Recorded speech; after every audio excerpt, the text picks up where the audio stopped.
मैं अनुराग भदौरिया, प्रवक्ता है समाजवादी पार्टी के, उनका रुख करूंगी। अनुराग भदौरिया, जब यही एग्जिट पोल आपके पक्ष में आता है तो बल्ले बल्ले, लेकिन आपके पक्ष में नहीं आता है तो ये एग्जिट पोल गलत है, फिक्स्ड है, मोदी के नैरेटिव को आगे बढ़ा रहे हैं, ये कैसी बातें हैं? 5 की 5 एजेंसियां तो आपके खिलाफ नहीं हो सकती ना। कोई एक मोदी के लिए काम कर सकती है, 2 कर सकती है, लेकिन 5, 6, 7 सभी एजेंसीज। अरे आजकल तो मत पूछिए शोभना जी, 5, 6, 7 नहीं 10 तक भी कर रहे हैं, 12 तक भी कर रहे हैं, सब नतमस्तक हैं। इनकी कहाँ हिम्मत है कि कुछ अगेंस्ट में भारतीय जनता पार्टी के लिख सकते हैं या बोल सकते हैं। हम तो लड़ाई नहीं की लड़ रहे हैं कि कम से कम 4 तारीख को प्रेस को भी आज़ादी मिलेगी अपनी बात कहने की, समझने की, सुनने की।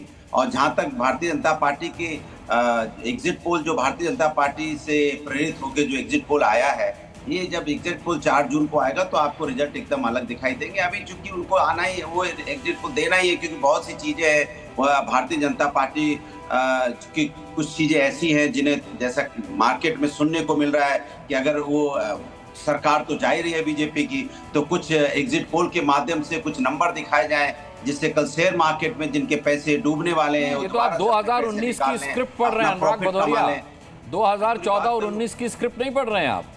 नहीं, पूरी बात कर लूं फिर आप एक बार बोल दीजिएगा।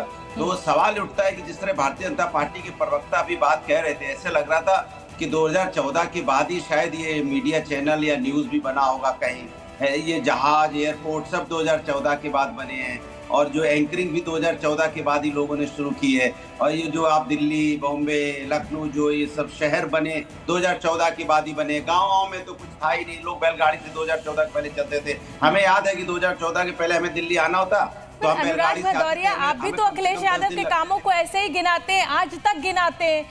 किसी भी चीज का इनॉग्रेशन अगर योगी आदित्यनाथ करते हैं तो आप कहते हैं ये तो हमारा आइडिया था, ये तो हमने बनाया था। तो ये तो एक ऐसा रिवाज है ना कि जो सब राजनीतिक दल जब सत्ता में होते हैं तो मेरा मेरा, जब विपक्ष में होते हैं तो नहीं ये भी मेरा। इन्होंने तो कुछ किया नहीं, हमारे किए कामों को आगे बढ़ा रहे हैं। लेकिन चलिए हम बहस को आगे बढ़ाएंगे। मेरे साथ इतने मेहमान जुड़े हुए हैं। सबसे पहले तो मैं आप लोगों को ये बताना चाहती हूँ कि आज AI एंकर जीनिया भी हमारे साथ जुड़ी हुई है, और जफर इस्लाम। मैं छोटी छोटी सबकी टिप्पणी लूंगी।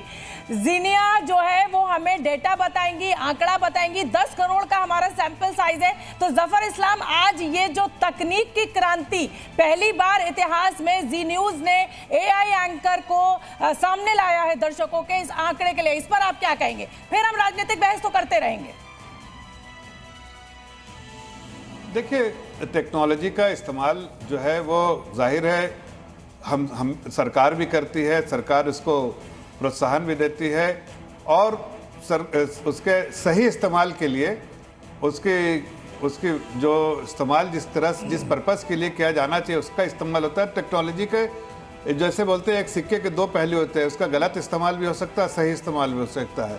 तो टेक्नोलॉजी के आड़े में कुछ ऐसी बात ना हो जो सरासर गलत हो, या टेक्नोलॉजी के आंकड़ा आपके खिलाफ ना दे दे जीनिया। आप कह रहे हैं तकनीक का गलत इस्तेमाल ना हो जाए। यकीन मानिए आज जीनिया के जो आंकड़े होंगे बहुत विश्वसनीय होंगे। जफर इस्लाम साहब, आपकी बातों पर जीनिया भी मुस्कुरा रही है। एक मिनट ब्रेकिंग न्यूज आ रही है, मैं पढ़ दूं, उसके बाद आपके पास आता हूं। जफर इस्लाम साहब, एक बड़ी खबर हमें जनता तक पहुंचानी होगी।